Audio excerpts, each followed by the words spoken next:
So I'm in Plymouth and I'm up on Plymouth Hoe, and I just thought I'd jump on and talk about the fact that the government, Michael Gove, has announced some changes in the short-term rental market in England.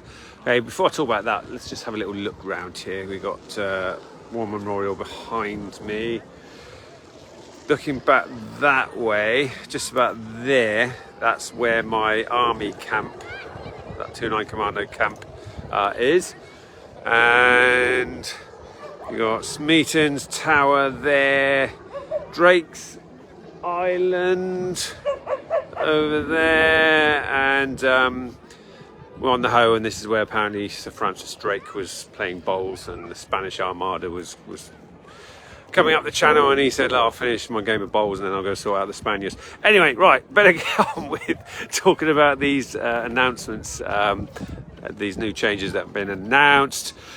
So ultimately, a registration scheme is going to come in England, which is, it's a lot nicer than having to have a license.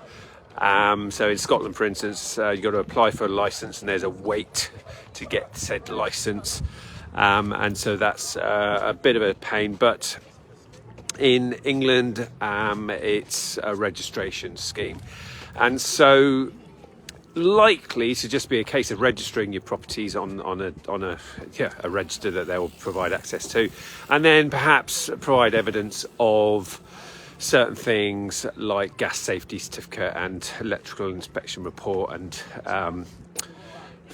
fire risk assessment and things like that. Okay, we're yet to see exactly what they're going to need as evidence, but ultimately it's just to be a case of registering your properties. I quite like the fact that this is coming in, and if SA operators are going to have to provide proof that they're running a safe property for guests, because actually I think it will get rid of a lot of competition, get rid of the Cowboys, and therefore it'll lower the amount of properties available on the market, which will increase standards and reduce supply, therefore increase demand and increase rates. So quite happy with that scenario.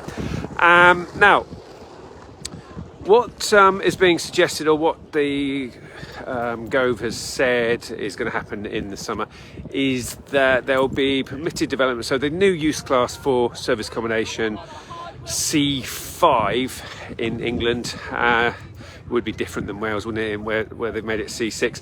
But there's permitted development to go from C3 to C5 and also back again. So you can give service accommodation or short-term rental a whirl without need to go through planning.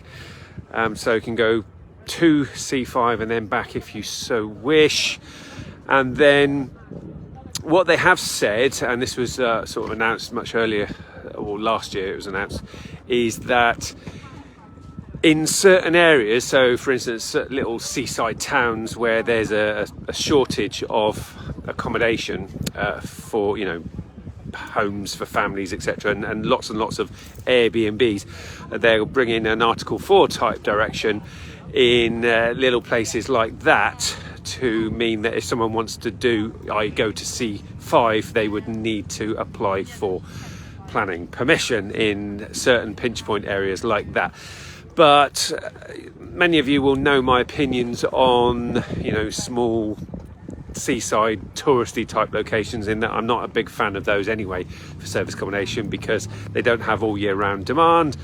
And so I don't mind larger seaside towns. For instance, I'm in Plymouth as we speak. I don't mind larger towns that have also got a bit of a tourist leaning.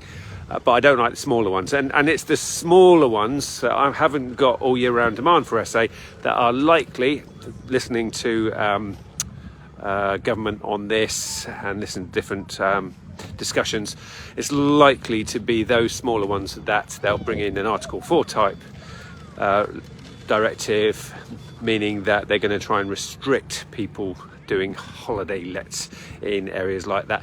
So actually, nothing really to report on this. It's all good news as far as I'm concerned.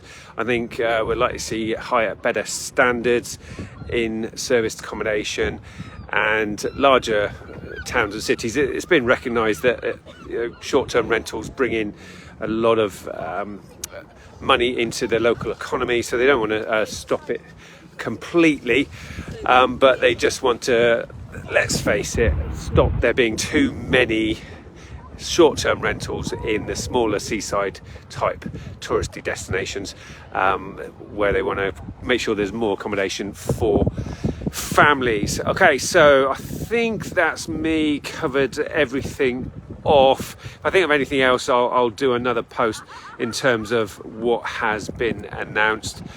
So comment away. If you've got any comments on any of that stuff that I've just mentioned, by all means do so, and I'll answer any of your questions in the comments. And so here's to your success in service accommodation. Remember from me, the property soldier, your future needs you. Take care.